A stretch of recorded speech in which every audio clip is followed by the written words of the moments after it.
The middle class in America is getting crushed. The United States is becoming a third world nation.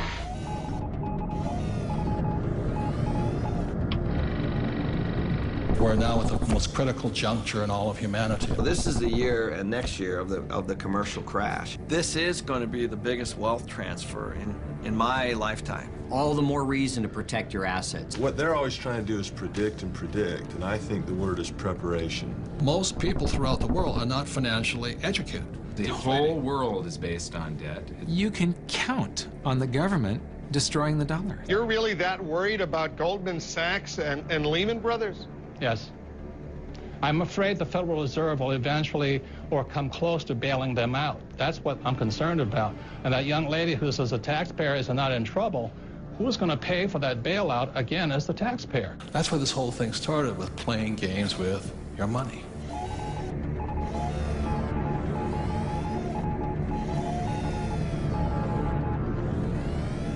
I think the biggest attitude to take is the opposite of what the papers do.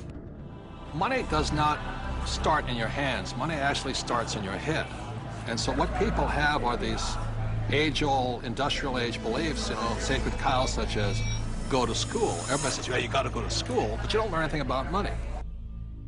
Once I understood the game, then I could decide which way I wanted to play the game. So some of you who watch this program are going to say, well, that's not fair, or we're not trying to be fair. There is no fairness when it comes to money. Either you're a winner or you're a loser. That's all my job is, to inspire you to use this. Don't be a Pavlovian dog. I guess what a sacred cow is, if you define it, is something that everyone kind of accepts as truth, and it's taboo to say anything bad about it or go contrary. There's a lot of these things that I think are really serious. They hurt people. Why the sacred cows is because we have been taught things that really are, number one, don't apply today. The thinking is obsolete, and it's putting people back into dire financial consequences because they're following old, outdated advice. Today's world's different than it used to be. The way things always have been done aren't working, and it's time that somebody stands up and shoots a few sacred cows so that people stop suffering. We've got a lot of financial storms. Will they dissipate? I don't know, but if they don't, boy, we need to be prepared, don't we? The whole world is based on debt. It's trying to deflate, and governments around the world are fighting the natural deflation tooth and nail. Debt is like a handgun. It can be either used to protect you or it can kill you if you use it the wrong way. The way I grew up, I had zero financial education because we had zero finances. Most of the people here are entrepreneurs, and what an entrepreneur does is an entrepreneur solves problems, and they see the problem, and the problem is only getting worse in terms of the whole financial crisis and what's happening to individuals. I mean, people are getting wiped out at later in life when they thought they could retire. It's so important who is surrounding you when you're hitting rock bottom. And you want to make sure that you have a backup plan. Many people want to change the government rather than change themselves. We have a solution. I feel we have a very strong solution. Hello, I'm Robert Kiyosaki, and I'm probably best known for my book, Rich Dad, Poor Dad. And I'm Kim Kiyosaki. And today, you know, we're in a financial crisis, and we saw this coming, and that was the reason back in 1996 we created the Rich Dad Company, was to provide financial education so people can learn to take care of themselves. If something isn't working for you financially today, then maybe you need to look for new answers. And we're always looking for new answers, and that's what this documentary is about. So it's about you getting financially educated and taking charge of your life and not depending on the government or other financial experts, and depending upon yourself. So our answer to the financial crisis is to get financially educated. Financial education begins by shooting the sacred cows of money.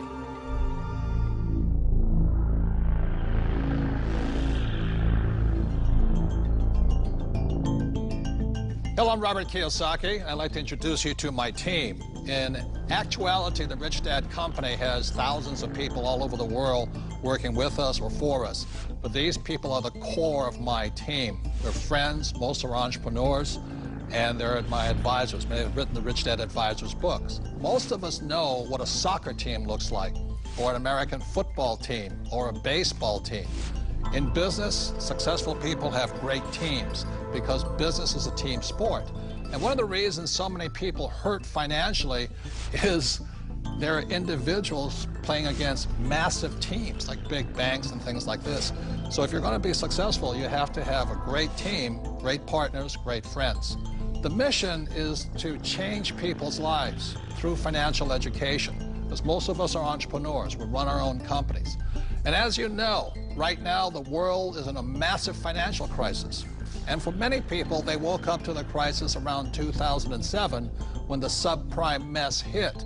But in reality, this subprime mess, or this global crisis, and it is a global crisis, has been brewing for years. And today, people are struggling, people losing their homes, their jobs, their savings. Also, the rich are getting richer.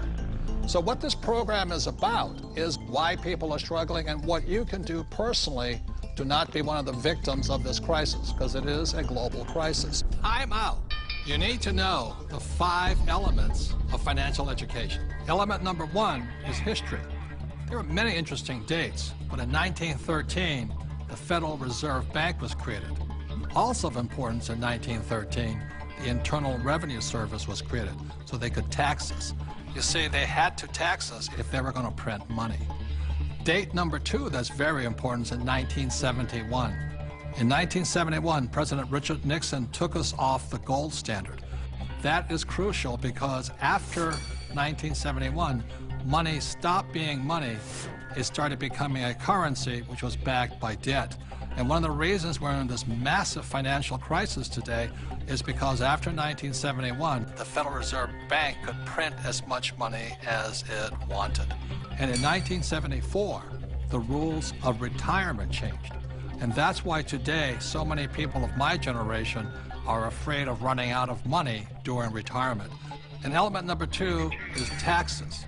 As you know, taxes are not fair. There are many reasons why the rich pay much less in taxes than the people who work for the rich. And element number 3 is having a financial vocabulary. In other words, understanding the language of money. For example, what's the difference between an asset and a liability? Capital gains versus cash flow, or fundamentals versus technicals. That's all part of a financial vocabulary. Number 4 is wealth protection. As we all know, there's people out there trying to steal your money. But there's also people who you trust your money to who are also taking your money. So that's why part of financial education is not how much money you make, but how much money you keep. And element number 5 is always remember there's 2 sides to every coin. And that is to remind you that when you put your money in the bank gives it to somebody else. When you put your money in your retirement plan, the bank gives it to somebody else. So for a complete financial education, you need to know there's 2 sides of the coin, and in this program, you'll make a decision which side of the coin you want to be on.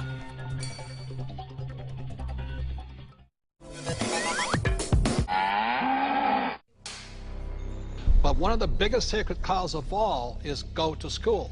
And many people think I'm anti-school. That is not true. I'm anti-ignorance. So I'm very pro-education. I'm just not pro being stupid about money. I think that's true, that what you said is education is more important now than it's ever been. That's right. So the problem is that the schools focus just on 2 kinds of education. There's the academic, which is really important.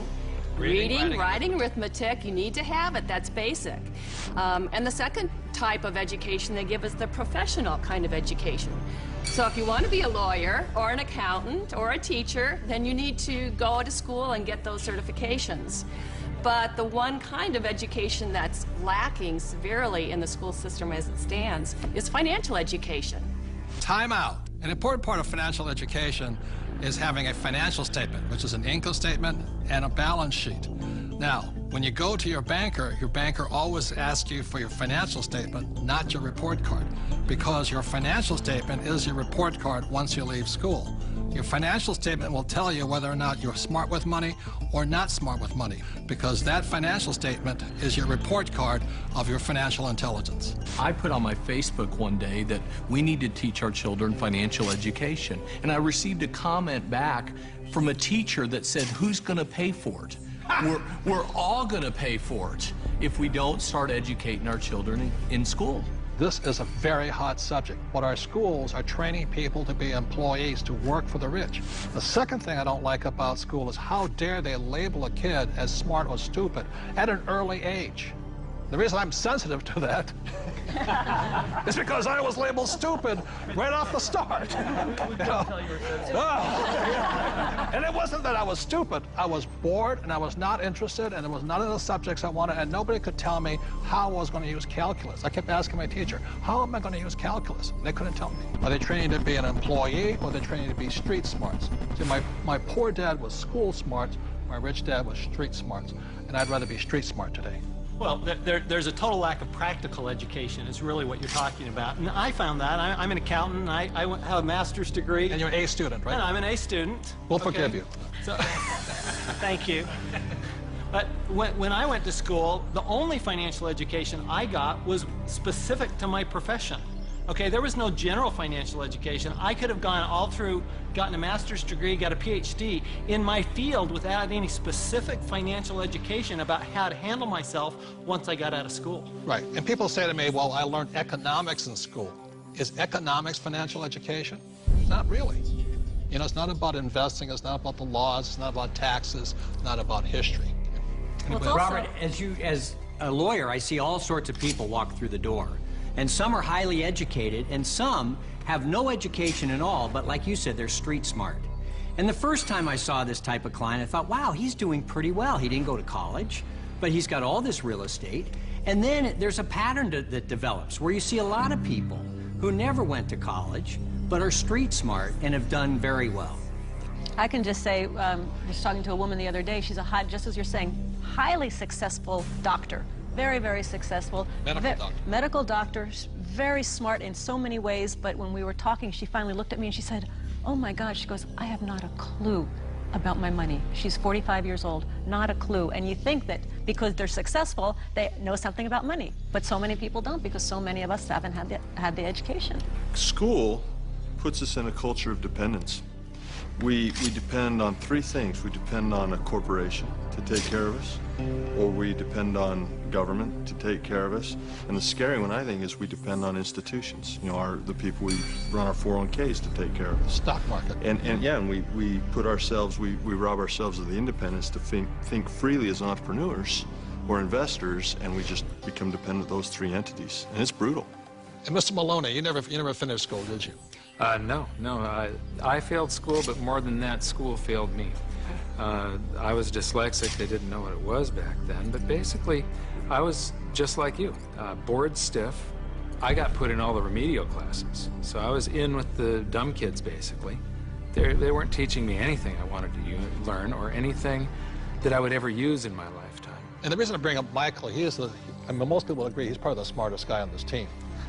And the problem was, again, Anita says, there's three kinds of education. It's academic, reading, writing, arithmetic. That's professional, become a doctor, a lawyer, in my case, a pilot. And number three is financial. But Michael was put back because of academics, because you can't read, right? Right. So how did you learn how to read? Oh, well, Apple came out with OS 10 at the beginning of the last decade. And you can just select text and hit a button and the computer reads to you. Most people don't know it's built into the operating system. But more, I developed a passion for global finance and economics, and monetary history, especially. And passion drives you. Now we can't shut them up anymore. So I'm going to blame Apple for that. School's a solo game. I didn't do well in school. I did very well in sports. And in sports, you learn to compete. You learn to deal with pressure, teams, goals. And school is more so individually. I'm competing against everybody, and teamwork is cheating in school. Some of us cheated better than others. And I'll just say last thing about school and money, which is a sacred cow. One of the things that really upsets me about schools and money is this. In America, schools are based upon real estate tax. In other words, if you come from a rich neighborhood, the real estate tax pays for better schools. If you're from a poor neighborhood, you get less money. So anytime somebody tells me schooling is about being fair, that is, when I look at the numbers side of it, is if you're poor, you're getting the worst possible education. And to me, that is cruelty. So how does a person learn about money? How does a person increase their financial intelligence? This diagram, called the cone of learning, provides some interesting clues. The cone of learning was created by an educational researcher named Mr. Dale in 1969.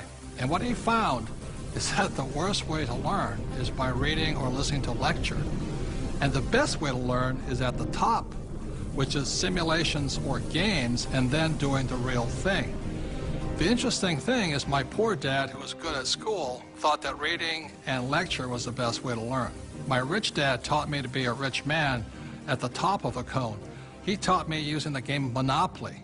You know, 4 greenhouses, 1 red hotel. 4 greenhouses, 1 red hotel.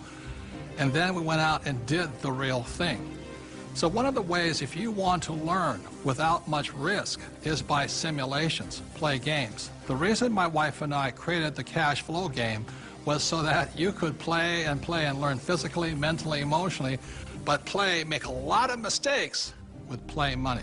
So how many people in this room have made financial mistakes? You know, the only thing we were ever taught was maybe how to balance a checkbook, how to have a savings account, those basics.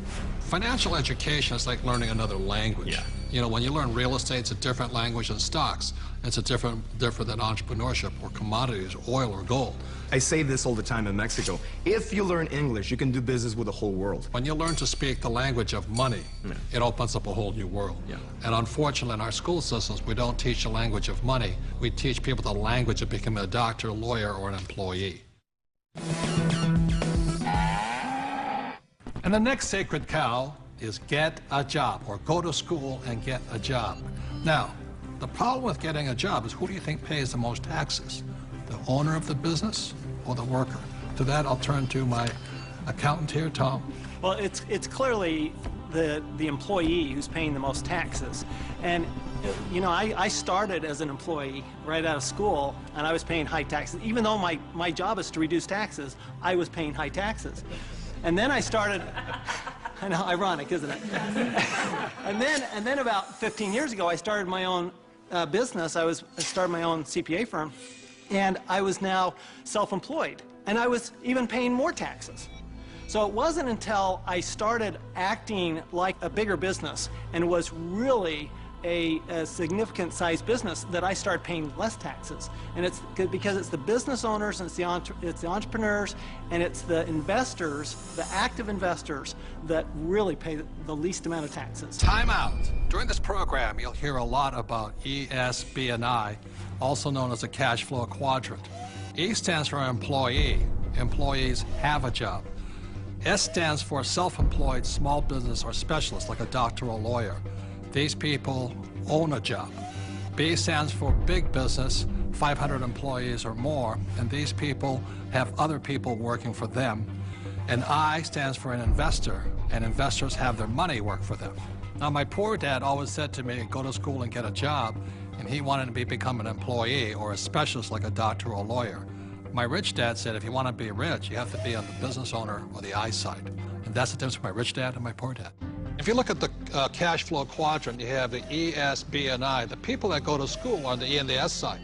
The S stands for specialists, like a doctor or a lawyer, and E's are employees. But doctors and lawyers pay the highest taxes, right? Oh, by far. It's those people that are self-employed, because not only are they paying the highest income taxes, they also get the privilege of paying Social Security taxes and Medicare taxes on everything they earn. So they're paying extra taxes just to be in that S quadrant. Right. So when you go to school, again, there's academic and professional. You go to school, and my mother wanted me to be a doctor. If I had followed in that footsteps, I'd be paying the highest tax possible. And they make a lot of money, but they pay the highest percentage in taxes. So that's why this relates back to go to school. That's right. And they actually have the fewest options of reducing their taxes. The tax laws are really geared towards those people who are creating jobs. You know, and those are the entrepreneurs, those people who are creating housing and, you know, building real estate, because the government understands that's what we need.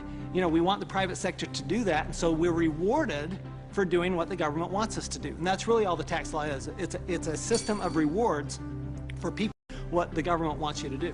Plus, you know, the other part of it, too, is this whole idea of getting a job. There was some kind of a myth out there that goes with get the job, get a safe, secure job. And so that by getting a job, somehow you're going to be taken care of for the rest of your life. And all you got to do is pick up any paper to see how many tens of thousands of people are losing their jobs. There are no safe, secure jobs. And now we're competing with India and Asia for jobs that were sacred to America at one point in time.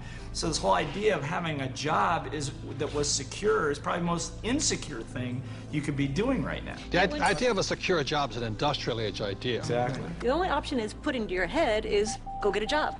And I wasn't It's around. brainwashing. Yeah, I wasn't around entrepreneurs. I wasn't around business owners growing up. I was around employees. When I first started my company 15 years ago, I went back to my class reunion, which is always an interesting thing. And I remember saying to them, yeah, you know, I started a company about 5 years ago, and they looked at me like, oh, and some of them even said it. They go, you're so brave. And I'm thinking, you know, I've had this company for 5 years now. That is the longest I had ever worked anywhere. See, without financial education, you have to get a job. What's tragic today is so many people losing their jobs. They go back to school to get another job, but they're now competing with their kids. You know, that's insanity.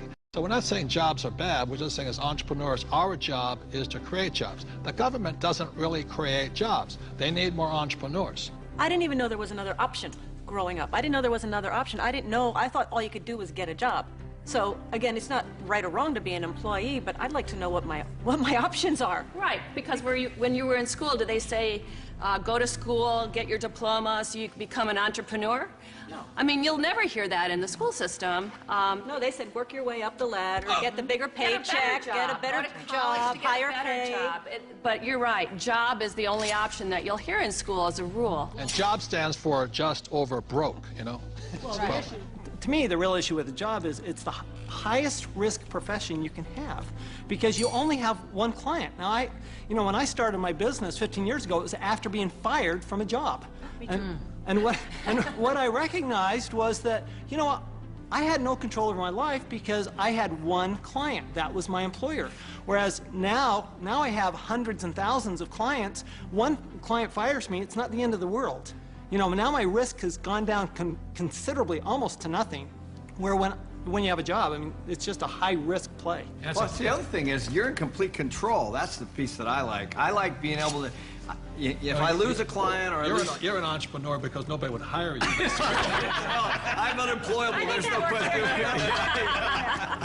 Tell the truth. But it's nice, like you know, like if you're going to lose some business or you do lose some business, you can go out and generate business and fill that gap. Financial security is more important than job security. Time out. E's and S's get punished for making mistakes or they lose their job. B's and I's get richer from their mistakes because they learn from their mistakes. The next sacred cow is work hard. Because my poor dad, a school teacher, great guy, PhD, he always says, I'm a good, hard-working man. And my rich dad had a different point of view, and he had me read this book by Mark Twain. It was a story of how, I think it was Huckleberry Finn or somebody, got the other kids to paint the fence for him. He says, that's working hard. You want other people to work hard for you, and you want your money to work hard for you. That was his lesson. And a lot of people really, you know, they can't wait till Friday because they hate their work so much, and they dread Sunday because they have to go back to work. With us, I would say most of us are working 24/7, but we're working differently. And I love my work. And it's challenging, there's problems and all that stuff, but I love it. So we work hard, but we don't work hard in the normal sense of working hard. The problem with working hard for money, because the rich don't work for money, the problem with working hard for money is you pay more in what, Tom? Taxes. Taxes. The harder you work for money, the more you will pay in taxes, right? Well, right. If instead of working hard for money, like you're talking about, instead if you work for assets, then you pay a lot less taxes because the tax law, again, is geared towards building assets. Because as we build assets, we build the economy. Time out. The big difference between E's and S's and B's and I's, E's and S's focus on the income statement, and B's and I's focus on the asset column. My rich dad simply said to me, he says, assets put money in your pocket whether you work or not, and liabilities take money from your pocket. For example, my house is a liability because it takes money from my pocket every single month. Yet my rental properties are assets because they put money in your pocket whether you work or not.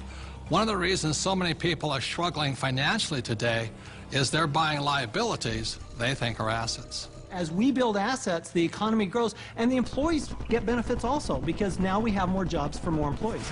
But on Michael's side, why are people working so hard is because the Fed's also working hard printing money, right? Yeah, people.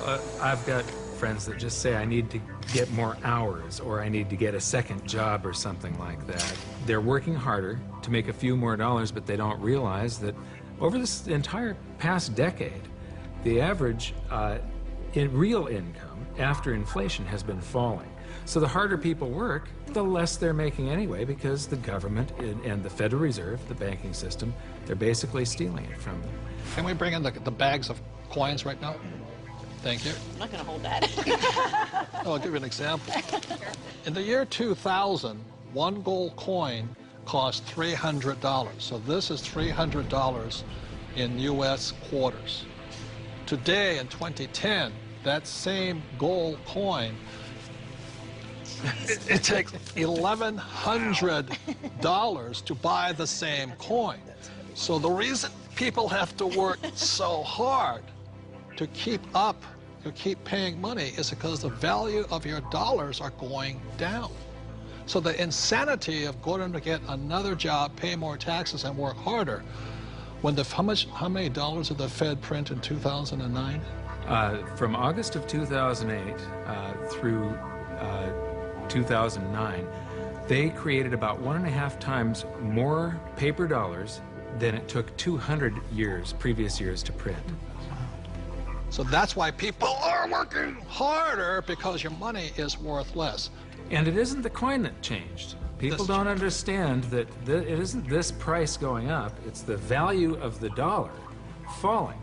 It's the currency that's changing. The can of soup in the grocery store, that can of Campbell's soup, it's the same can with the same contents from back in 1950 when it was 15 cents to today where it's $1.95 or whatever it is. So that's why the rules have changed. In 1971, the U.S. dollar stopped being money and it became a currency, it became debt. It became an IOU from the federal government. And the thing is, they can print as much as they like of it. And the more they print, the harder you have to work. It all takes place in your head. Take this glass here. In this case, the glass here is context. It holds the content, in this case, the water. E's and S's have a different context than B's and I's. Having a different context, E's and S's attract the sacred cows, like go to school, work hard, live below your means. B's and I's, having a different context entirely, attracts a different type of content, different type of information, different type of education. Money is created out of your head. If you're a true B and I, you're not concerned, it's because just like the Fed, we can print our own money. And now, for our next sacred cow, one of our favorite ones, live below your means. How many of you here do not like living below your means? No. That's no fun. It kills people's spirits. Now, why would you want to live below your means? But many people have to, unfortunately, because the Fed is printing so much money that taxes and inflation go up, which means people are forced to live below their means. So anybody have any comments on living below your means? Well, if you're on a paycheck, you have that one income coming in, and if you're just one person, you've only got 24 hours in a day to work. So there is a limit to how much you can work to get those paychecks coming in. So in that situation, you are forced to live below your means. Well, and the key here is to raise your means. I mean, that's the idea. It's not that we want to, be in terrible credit card debt or something like that. Instead, let's raise our means, and so that we can live the way we want to live instead of living at this poverty level. So why is it that whenever somebody looks at, some advisor looks at if you want to handle your finances, the first thing they look at is how do you cut expenses? So what does a financial planner tell you? The first thing they ask you is, what do you need to live on when you retire? They never ask you, what do you want? Time out. Robert and I definitely do not believe in living below our means.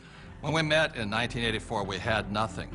But every year we would get together at New Year's and we would set our goals, you know, health goals and this goals. But we also had asset goals, you know, what goals were we going to add every single year. So that's why it took us only about 10 years from 1984 to 1994 to become financially free. Because we just kept adding assets every year. And we continue to do the same thing today, you know, simply because it's fun. It's exciting.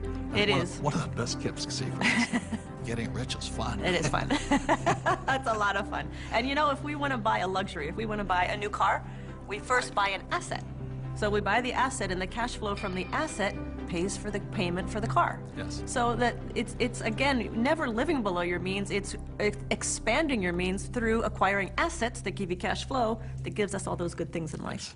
The point here is this. There's assets and liabilities. The way you increase your means is acquire more assets. Not houses, not cars, but assets. So the reason so many people struggle financially is they have no financial education. They may be a good doctor, a lawyer, or accountant, or a rock star, but if they don't know the difference between assets and liabilities, and they keep buying liabilities instead of assets, they have to keep living below their means. And not even if you're single or not, if you're on a fixed income, if you're an E and an S, your income is limited. Look, there's 4 major expenses that keep E's and S's poor. Number 1 is tax, and taxes are going to go up because the Fed is printing so much money all over the world. 2 is debt. People leave college with tons of debt, credit card debt to make ends meet, and then their house because they think it's an asset. 3 is inflation.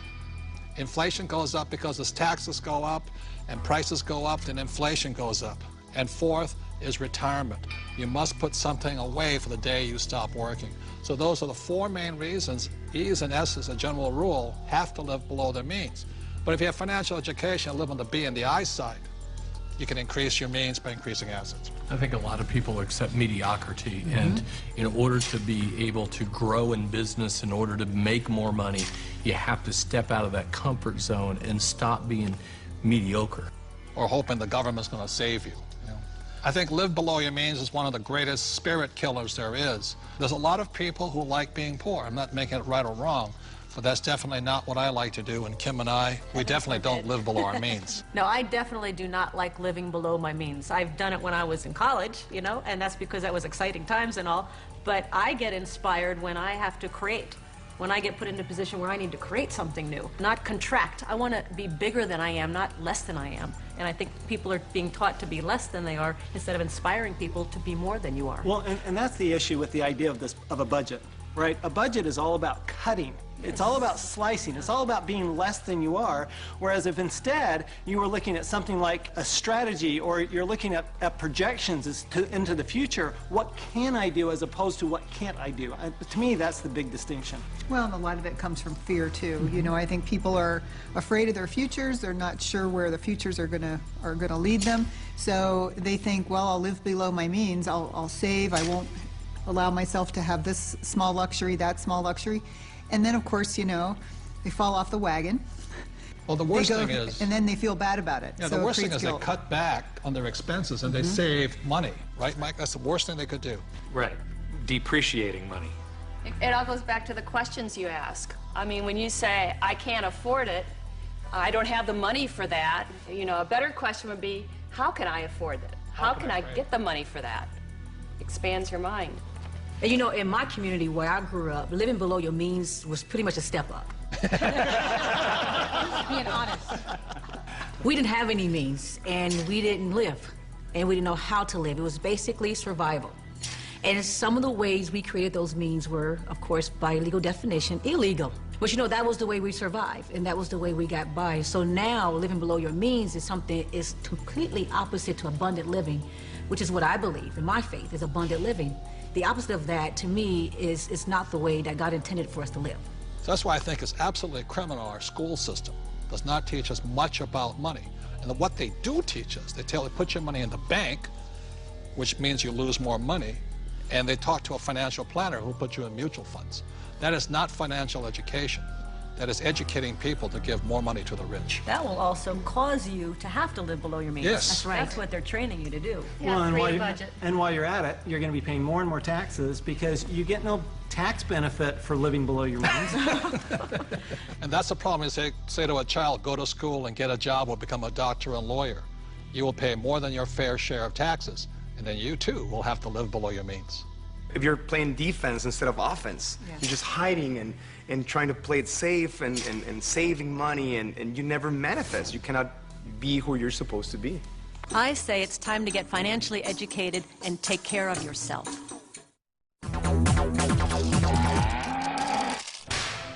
And now we're going to the sacred cow of save money. And in 1971, President Nixon took the dollar off the gold standard, basically took the world off the gold standard, and money was no longer money. So people are no longer saving money. So just to reiterate again, this is $300, what an ounce of gold was worth in the year 2000. So Kim, lift that. Okay. All right, and so this here is 1 ounce of gold in the year 2010, and it's now $1,100. Ugh, and this is why people are working so hard. I can do it. I can do it. Yes, I can do it. Barely. So the big reason I've said in my books for years that savers were losers is very simply because in 1971, the dollar stopped being money. It became debt. Right, Mike? Yeah, the rules all changed in '71. Before then, somebody, when they became working age, they could expect to put away 10% a year, and by the time they got into their 60s, they could retire on their savings account and expect to live off that interest. And in '71, everything changed, and they started creating currency on a massive scale. Worldwide. Ever since then, worldwide. And that is what causes inflation and the loss of purchasing power. So people thinking that they can retire, you know, back in the 50s, if you got $100,000 or $50,000, you could retire on that. Yeah. You know? So for my mom and dad, you know, the World War II generation, the industrial age generation, it was very smart to save money. For our generation, the baby boom generation and on, saving money could be the most stupid thing you can do because the system is stealing your wealth through the very thing you work for, called money, which is not money anymore. Right. And Real money is actually gold and silver. Money has to maintain its value over long periods of time. Currency doesn't have to. And this is historically, has always been, for thousands of years, this has been money. 5,000 years, this has been the predominant currency. It became money when somebody minted it into coins in Lydia in about 680 BC. And each unit had the same buying power as the next one. They became interchangeable. So let me ask you this. This printing of money out of just paper, this has been tried before, hasn't it?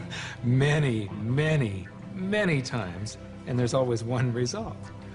You get far, far higher prices of everything, but especially real money. When they start creating a whole lot of currency, eventually, gold and silver lie in wait. And then when the public senses this inflation of retail prices that is caused by inflation of the quantity of currency in circulation, they rush back toward gold and silver, and they have for 5,000 years. So name some governments that have attempted to print money. The Weimar Republic. I don't know Germany. what I just did with that $100 trillion bill. Zimbabwe? He's got a The Zimbabwe, yeah. Look at this one. This is the most recent, a $100 trillion note. You know, this is the largest note ever printed, 100 trillion. And this was printed in 2000. Yeah, but when Zimbabwe was created as a country, when it went from Rhodesia to Zimbabwe, they were, the Zimbabwean dollar was on parity with the US dollar. One US dollar was the same as a Zimbabwe dollar. This doesn't buy anything today. It doesn't buy a cup of coffee. What, doesn't even buy a cup of coffee? No. In fact, they have ruined it by putting ink on it. You can't write you can't write a list, so it would have been more valuable at this point if it was blank. Right. See, the Greeks did the same thing when they started clipping coins. They just take the silver off of it.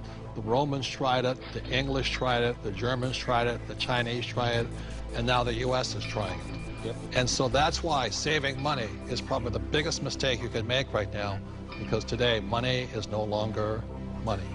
It's now debt. I can vouch for that because my leg is now numb.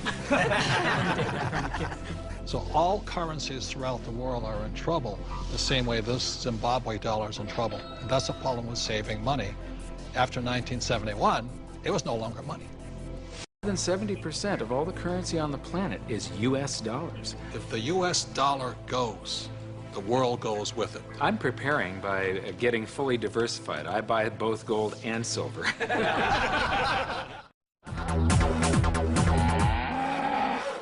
It's no secret that the California housing bubble has popped with hardships spread wide. Real estate expert Robert Kiyosaki predicted all of this would happen back in 2005, but most people didn't listen. It's the biggest financial bubble in the history of the world. So I have the benefit of traveling the entire world. All markets go up, all markets come down. So the market will come back. But right now it's going to be a sled ride down. It might be down for a long time simply because it's going to take more of a down payment because nobody trusts anybody anymore. And the next big sacred cow is your home is an asset. See, in 1997, I wrote in Rich Dad Poor Dad, your house is not an asset. And at that point, every realtor stopped sending me Christmas cards. Because your home is not your asset. Your home is actually your bank's asset if you could read a financial statement. So, Kenny, you own lots of real estate. Yes. Is your home an asset? No, not my personal residence. A lot of people are in trouble today? Yeah. It doesn't produce any revenue. You know, I pay the bank every month. It's the bank's asset. Yeah, and what everybody's telling me, I want my house has appreciated in value. Again, that's capital gains versus cash flow. And what the people are finding out now that the real estate market has crashed, and this is all over the world, the value of their home has been sucked out. And so now somehow people are upside down because they're really finding out it's a liability because they still have to pay the bank on that mortgage. You know, so let's say they bought a house for $200,000, they still owe $180,000, but the house is only worth $100,000 now. And they're now finding out that your house is not an asset, it's a liability. And I'll tell you, I'm the largest originator of FHA and VA loans in the entire country out of everybody. I rent. What does that tell you? But as an accountant, is a house an asset? Oh, no, you know, the bank considers it, you know, they'll say it's an asset, and the financial planners will say it's an asset, but the reality is it's not an asset unless it's putting money in your pocket. And a house just drains money from your pocket. And the thing that one of my little pet peeves is that people say, well, if you own a house, though, you get a deduction for the interest. Yes, but it's money out of your pocket, and the best you can get is 40 cents on the dollar. Okay, so you're given $1 and you get 40 cents back. You're still out 60 cents. It's not difficult math. Your home is shelter. It's a place to raise a family. But it's not an asset that you're ever going to make money on. It's not a financial asset. No, you might make money in an uptrending market, but today the market's trending down. And that's why in 1997, what I said in Rich Dad Poor Dad, your house is not an asset, was heresy. Now people are going, oh my God, I should have listened to him. So I'm not saying don't buy a house. I'm saying just don't be financially ignorant and call your house an asset if it's taking money out of your pocket. Because Kim and I own 2 houses, one here in Arizona and one beautiful beach house in Hawaii, and they're our biggest liabilities. People did think, especially in the high times, you know, when the markets were high, they did think their house was an asset. And people, even if they had their mortgage paid off, they were borrowing against their house and putting it into the stock market or wherever they were putting it. So not only were they getting crazy mortgages, but they were taking money out against their house in second, third mortgages. Well, and they were doing it for things like vacations and boats and cars and other things like this. And the reality is the reason they were doing that is because they got to deduct the interest off their taxes. And so they thought that, well, this is okay because I get a deduction. But just because you get a deduction doesn't make it a good thing to do. Well, one of the big mistakes people make is over-improving their house. You know, they put in a $50,000 swimming pool and it brings them $20,000 worth of value. Well, the way I look at it is you just bought a $30,000 babysitter. 50% of the mortgages in Reno are underwater, meaning that the mortgage is greater than the value of the property. All right, and this affects the whole community because people aren't able to sell their homes and move to a place where they can get a better job. The neighbors aren't going to sell their house because values are so far down. So this has affected entire communities. And again, we've heard people say that your home is an asset. Well, we're talking here about financial education, and this is one of the biggest financial lessons that our country has had to learn, a very hard way, that your home is not an asset. This has happened before, and what's going to happen is new laws will come in, new credit will be loosened again here years from now, and the prices will come up again, and people will do it again. It's about a 20-year cycle as in anything. The point here is this is the best time to be buying real estate. If you are a first-time home buyer, this is your best time. Just don't call it an asset. You know, this is the best time to getting back in the market. And that's why it takes financial education. The reason I'm in real estate is for one reason. It's debt. It is one of the easiest assets to get debt on is real estate. But if you're going to use debt, you've got to be highly financially intelligent. Otherwise, if you're not intelligent, just keep calling a house an asset. We're talking a lot about assets, and there are 4 primary asset classes. One is business. As an entrepreneur, you own a business. Number 2 is real estate, and we love rental properties that cash flow, real estate that puts money in our pocket every single month. Number 3 are paper assets, stocks, bonds, mutual funds, savings. Most E's and S's are in paper assets today. And number 4 are commodities, gold, silver, precious metals, oil and gas. For Robert and I, we're in business. We're in real estate. We own hundreds of properties in real estate. We have paper assets and we have commodities. So for us, when we talk about diversification, we're in all 4 asset classes. Now we're going to shoot one of the more evil of all the sacred cows. Evil for most people. Get out of debt. And a lot of people are saying, cut up your credit cards. I think that's really ridiculous because the credit card is not the problem. In fact, I love my credit cards. I don't know how anybody could get along today without a credit card. But the credit card isn't the problem. Its lack of financial education is the problem.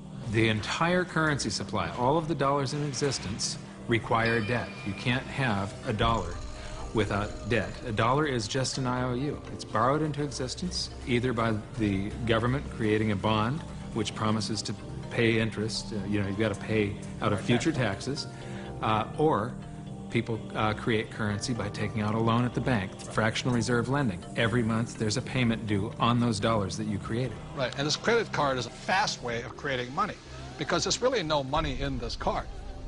See, let's say I go to the store, there's no money in it, and I charge $100.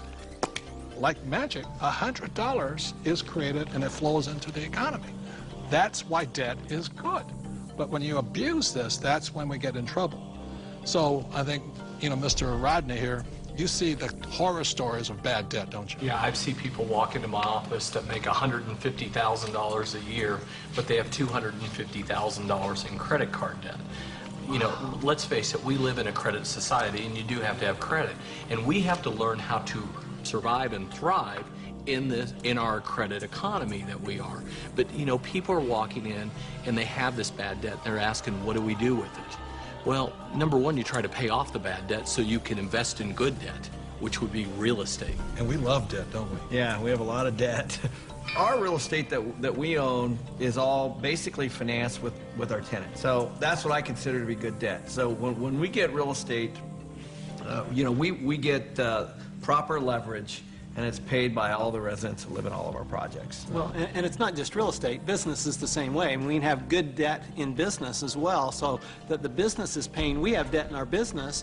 That's how we grow, and it's the cash flow from the business that's able to pay the debt, and the debt creates more cash flow. Time out. Capital gains versus cash flow. See, in my opinion, 90% of the people invest for capital gains. That's why they say, well, my stock price went up or my house went up in value. That's capital gains. People like myself understand cash flow. In other words, I want a steady paycheck every single month. For example, my apartment house, every month it puts cash flow in my pocket. So if you want to be rich, you have to know the difference between capital gains and cash flow. Capital gains is technically gambling. You're hoping something will change. Cash flow is more guaranteed. I want that income every month. So very intelligent investors invest for both capital gains and cash flow. People say, I like real estate. I don't really like real estate. I just love debt because it's so easy to get a loan on real estate, right? Well, here, I like the analogy that you use sometimes. Say if you put $1 million of cash into a mutual fund, you get whatever you get paid.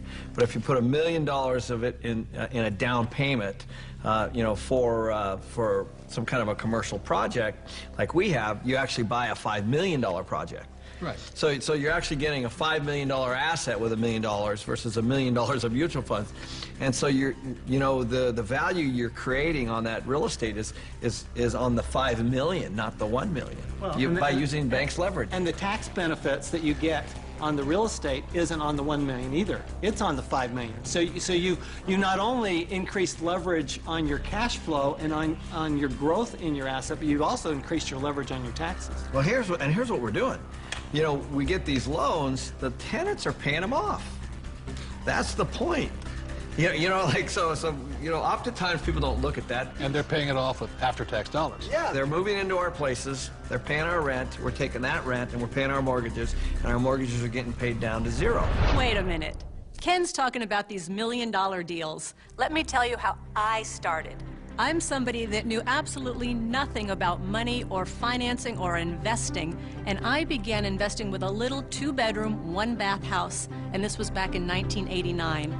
The house cost me $45,000. I had to put down $5,000, of which I didn't have, and I had a mortgage or good debt of $40,000. And the reason it was good debt is because every month I would collect the rent, I would pay the expenses, I would pay my mortgage payment, and at the end of the month, I had a positive cash flow of $25. Now, it wasn't a lot, but it was a start. And from there, I learned, and I did my next investment and my next investment. So it was good debt because that debt put money in my pocket every single month. Just if people understood that there is such a thing as good debt, because I don't know how many people I talk to, but when I talk about debt, oh man, debt is the dirtiest word in the world. That's the 4-letter word, debt. Because they're not educated, no, that's why. And people are raised, and I was raised to get out of debt. You see, this is the thing. You go to a bank, and the banker will sell you mutual funds. But ask them if they will loan you money to buy those mutual funds. The answer is no. But if we go in and we say, we want to buy real estate, well, how much do you want? It's because there's collateral. Yes. They actually have something physical. That's it. Yeah, they'll sell you mutual funds, but they won't lend you money on mutual funds. That should tell you something. That should be a quick indicator. Dear God, what are you trying to tell me? You know, and the other part about it is, too, is that borrowed money for real estate, is that after tax, pre-tax, or no tax? It's no tax. Anytime you're borrowing money, there's no tax on that money. You can use that cash. It's not taxable at all. So if somebody wants to borrow $1 million or save $1 million, it'll probably take them $2 million to save the million because tax is going to take 50% of it. Right. But I just go straight in and borrow $1 million, which they give us.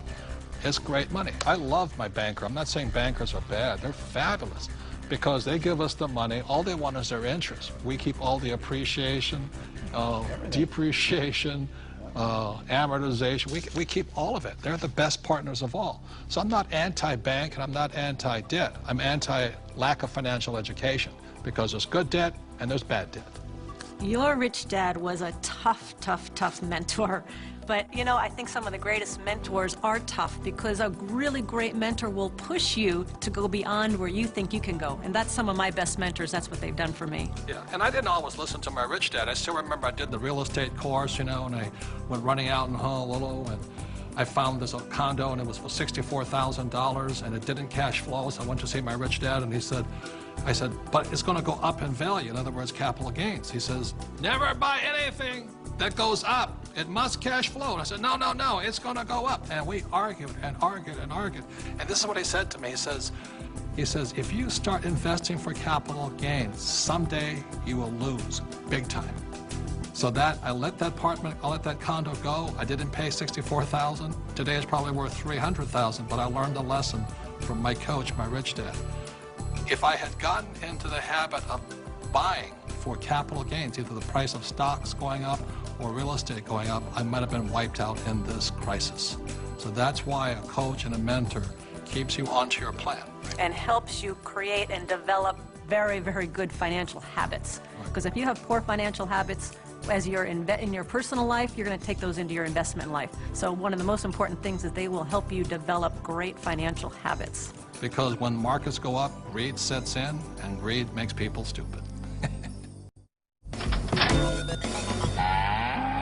After 1974, the rules of retirement changed, and suddenly it forced E's and S's into the I quadrant with no financial education, and they started to put their money into these retirement plans. And suddenly, voila, a whole new industry was born called financial planners. And today, it takes 30 days to become a financial planner. It still takes 1.5 years to become a massage therapist. You know what I mean? What do you think of mutual funds? I think they're a great way to make money if you sell them to other people. Well, I think it's one of the worst places a person could put money. They really do. They make other people rich. You know, hidden fees, expense ratios, and you talk about the law of compound interest. Well, there's the law of compound expenses. Okay, so let me ask you this. If I say to you, invest for the long term, you know what I mean, for 30, 40 years, what do you think about that in a paper asset? You've lost control that quick. Liquidity is what paper assets are about. Your ability to sell and buy without negotiation problems. And so the moment you say, I'm going to buy this, I'm going to hold Enron, I'm going to hold WorldCom, and I'm going to hold, you know, GM, and I'm going to hold United Airlines, or you can just go on and on. How about Pan Am? But the moment you decide to hold that, what control do you have? None. You know, yeah, in real estate, you can force the appreciation, paint it, carpet. You can't do that with paper. Well, Your only control is to sell. If you hold it forever, you're rolling the dice and saying, I hope it works out. Right. There's a lot of people say, you know, stocks are the best way to go and don't get into real estate. You know, a lot of these financial advisors. But the stocks are good for people who are not business people. You see, as entrepreneurs and real estate people, when you look at a financial statement, I personally am responsible for income, expenses, assets, liabilities. But as an investor, even in Microsoft, I have no control over income, expense, assets, and liabilities. Is that All correct? you can do is sell or hedge. That's all you can do. Well, that's right. And what makes it worse is that you take those paper assets that you don't have control over because you invest in the long term, and then you put them into a 401k, so you have even less control, because once they're in that 401k, you can't take them out. You really can't do anything with them. You're penalized for early withdrawal. You're penalized for pulling them out. And then, on top of that, you don't even get the one tax benefit you get with paper assets is capital gains. And you put it into a 401k, you've lost that benefit. On top of that, when you pull it out, there's 3 types of taxes: earned income, portfolio income, and capital gains or passive income. And savings and mutual funds, what are they taxed at? Well, when you pull them out, when it's going through a 401k, they're all taxed at that highest ordinary income rate. It's the worst thing you could possibly do if you plan to be rich. But if you plan to be poor, it's a pretty good plan. Robert, I've seen you take heat in the press by this, where you say they're risky. And I'll tell you where I think the risk is. When you sit down and they say, we're going to diversify you. You know, that way if one company goes down, you got all these other companies to buoy you up. And that's fine for a non-systematic type thing, but a system-wide problem, it does not protect us if the system breaks down. Because and I think it's not diversification. Yeah, it's more fragile now than I think it ever has before. And I think these people saying, well, I'm well diversified. They're not well diversified. You diversify across asset classes, not just in bunches of stocks, in my opinion anyway. So the problem here with diversification, it doesn't protect you from a crash. Right. And it's not diversification anyway, and Buffett does not, Warren Buffett, the world's greatest investor, reportedly, says diversification is something like it's protection from ignorance. Right. But it's ignorance from both the person selling you the plan as well as you who invest in the plan. But this is the biggest thing that really bugs me. When Kenny and I buy real estate, we always buy insurance, don't we? Yeah. And then when we drive a car, we have insurance. Right? Is there insurance for mutual funds? Well, not for the average person. No. I mean, Is there insurance on your 401k that what you put in will be there when you retire? And which is more likely to burn down in the next 5 years, your home or your 401k? And I'll say it again, we all drive cars with insurance, hopefully. We have houses with insurance. When we buy real estate, we have insurance. Our companies have insurance. But the 401k, all these retirement plans, there's no insurance on them. So if it crashes, they lose everything, and the mutual fund companies walk away with the money. And that's a higher level of education, because most people don't know how to hedge that. Nope. They don't know how. I mean, it's possible, but if you interview the average person, yeah, that's what we teach. That's what our advanced courses teach us, how to play But the average game. person, I liked what your comment said. If you poll the average person, you say, tell me the difference. This is a very basic question. What is the difference between a defined benefit pension plan and a contribution plan? Most of the people I talk to do not know that difference, and that is not a minor thing. That is a major deal. Time out. This is a very important point. You see, in 1974, the rules of retirement change. Prior to 1974, most people, like my parents, had a defined benefit pension plan. What that meant was that they received a paycheck for life. After 1974, the entire world started on to a defined contribution pension plan. What you put in is all you get back. And that's why these defined contribution plans, so many people are terrified of running out of money in retirement, simply because with a defined contribution plan, you can lose everything in the market crash, or you can run out of money before you die.